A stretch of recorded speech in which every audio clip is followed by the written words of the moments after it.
Good morning mga kol. Ngayon po ay may dinala po sa atin isa pong Mio Gear.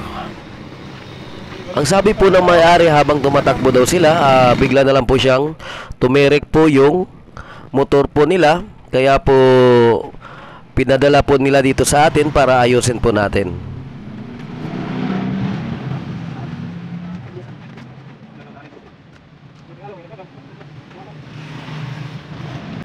Unang-una pong gagawin po natin, i-on po natin yung susi po niya para makita po natin kung meron po siyang check engine po na lumalabas. So kung mapapansin nyo po, nasa 6K pa po yung udo po niya at wala naman pong check engine na lumabas po sa indicator niya.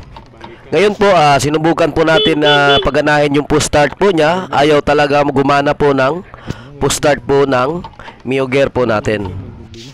Kahit anong pindot po natin sa push start po niya, hindi po talaga siya gumagana. Ngayon, tatanggalin po natin dito sa fuse box po niya. Titignan po natin yung mga fuse po niya kung okay ba siya lahat. Nandito po siya sa unahan po yung fuse box po ng Mio Gear po natin. Ngayon po, nung tinignan po natin dito po sa may fuse box po niya, meron na po tayong napansin.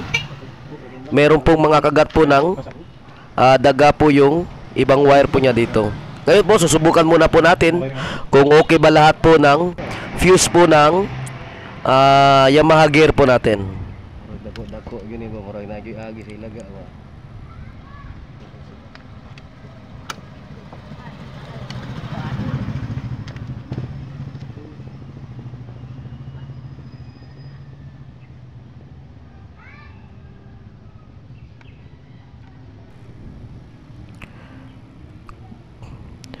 Kung mapapansin nyo po, umilaw po yung tester valve po natin. So, ang ibig sabihin, okay po lahat po ng mga fuse po natin.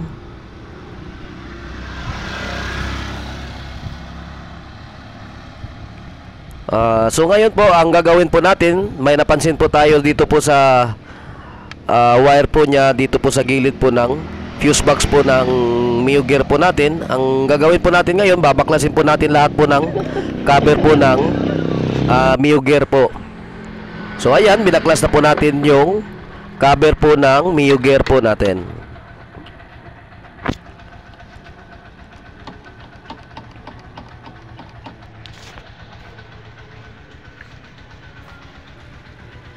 So nandito po yung ngat-ngat po ng daga. Kung mapapansin nyo po, ayan po, kinain po yung cover po ng wire po natin. Dito po napansin po natin na putol na po yung wire po dito sa baba. Konektado po yan sa side stand po ng motor po natin. Wala pa akong kipuspos sa kungkuan. So ito po yung pyesa na nasira po ng daga. So ang gagawin po natin dito, pagdugtungin lang po natin yung mga wire po niya.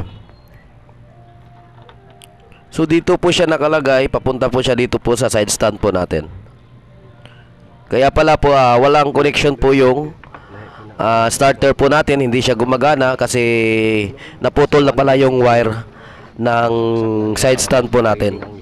At hindi rin po yan tatakbo, bigla na lang po yan magsha-shutdown po yung engine po niya pag naputol po ang linya po nitong pyesa na ginagawa po natin.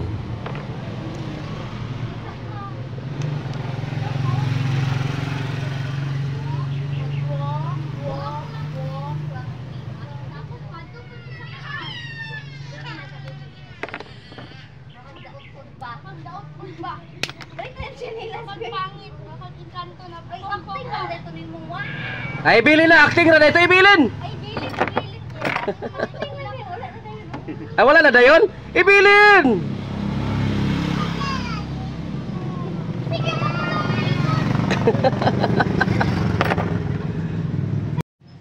Ito na po siya, narugtong na po natin po yung wire po ng sa side switch po ng side stand po natin. So ngayon po ay kakabit na po natin ito para masubukan po natin kung aandar ba po itong motor ng customer po natin.